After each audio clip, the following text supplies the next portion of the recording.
আছেন? আশা করি সবাই ভালো আছেন। আমিও ভালো আছি। নতুন একটা ভিডিওতে আপনাদের সবাইকে স্বাগতম। আজকের ভিডিওটি অত্যন্ত গুরুত্বপূর্ণ। কেননা এখন আমাদের মৌসুমটা গরমকাল। আর এই গরমকালে আমরা চার্জার ফ্যান বলেন বা যেকোনো জিনিসে আমরা কিন্তু এই ধরনের লিথিয়াম ব্যাটারি কিন্তু আমরা ব্যবহার করি। আর এই লিথিয়াম ব্যাটারিগুলো যদি নষ্ট হয়ে যায়, তখন আমরা কি এটা করে ফেলে দিই। আজকের ভিডিও যদি সম্পূর্ণ দেখেন বা আজকের পদ্ধতিটা যদি শিখেন, নষ্ট লিথিয়াম ব্যাটারি কখনো ফেলে দিবেন না। আপনি নিজেই একজন টেকনিশিয়ান হয়ে যেতে পারবেন। নিজেই এই ধরনের নষ্ট লিথিয়াম ব্যাটারিগুলো বাসা বাড়িতে অনায়াসে ঠিক করতে পারবেন। বিশেষ করে এই ধরনের ফ্যানগুলোতে এই ধরনের লিথিয়াম ব্যাটারিগুলো ব্যবহার করা হয়।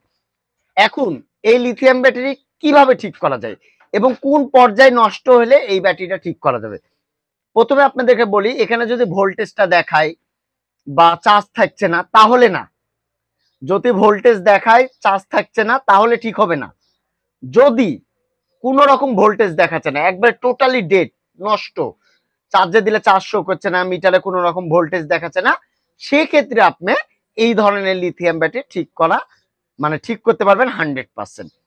এখন আপনাদেরকে বলি, এই লিথিয়াম ব্যাটারি যে প্লাস চিহ্নটা আছে, এই যে ভালো করে একটু লক্ষ্য করুন, এই যে প্লাস চিহ্নটা, এই যে এখানে এই প্লাস চিহ্নের এই বরাবর আপনাদেরকে কিছু দিয়ে একটা বাড়ি মারতে হবে।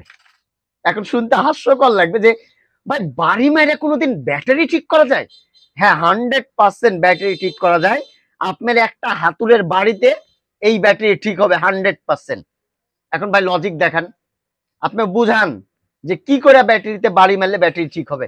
আমাদেরকে বুঝাইতে হবে তো, তাই না? আমি বুঝাচ্ছি। তো এই যে উপরে যে অংশটা দেখতে পাচ্ছেন, এই অংশের নিচে আর একটা ব্যাটারির যে মেন লিথিয়াম ব্যাটারি যে মেন যে পাতিটা আছে, এই পাতির সাথে ওইটা সোল্ডার করা থাকে না, জাস্ট ওইটার উপর বসে উপরে রিপিট করা থাকে। আমি আপনাদেরকে দেখাই একটু, তাহলে আপনারা জিনিসটা বুঝতে পারবেন। আমি যদি এটা যদি একটু খুলি, তাহলে আপনারা জিনিসটা বুঝতে, আমি ব্যাটারিটা খুলি, নাহলে আপনারা প্রপারলি ভাবে জিনিসটা বুঝতে পারবেন না। এই যে দেখুন, এখন আমি খুললাম এটা। এই যে রিপিটটা করা দেখতে পাচ্ছেন, এই রিপিটটা আলোর জন্য বুঝতে পাচ্ছেন কিনা জানি না, এই যে রিপিটটা করা আছে, এই উপরের সেকশনটা রিপিট দিয়ে আটকানো আছে। এই জিনিসটা অনেক সময় কি হয় যে ভিতরে কানেকশনটা পায় না। এখন যখন আপনি এটাকে বাড়ি দিবেন, এই বরাবর বাড়ি দিবেন, এইখানে বাড়ি দিবেন, বাড়ি দিলেই এই জিনিসটা যখন প্রেসার খায় এখানে বসে যাবে, তখন আপনার ভোল্টেজটা আসবে। আচ্ছা, আমি যে কথাটা বললাম এটা 100% হবে। আপনাদের ব্যাটারিগুলো নষ্ট আছে, এখনই আপনি চেষ্টা করেন। যদি ঠিক না হয় তারপর এসে আমার কমেন্ট বক্সে বলেন যে রবিউল ভাই, আপনি যে জিনিসটা শিখালেন আসলে এটা হয়নি, কি শিখালেন? ভাই হবে 100%। আপনি এই কাজটি করবেন, জাস্ট খালি একটু বাড়ি মারবেন, ইনশাল্লাহ ঠিক হয়ে যাবে।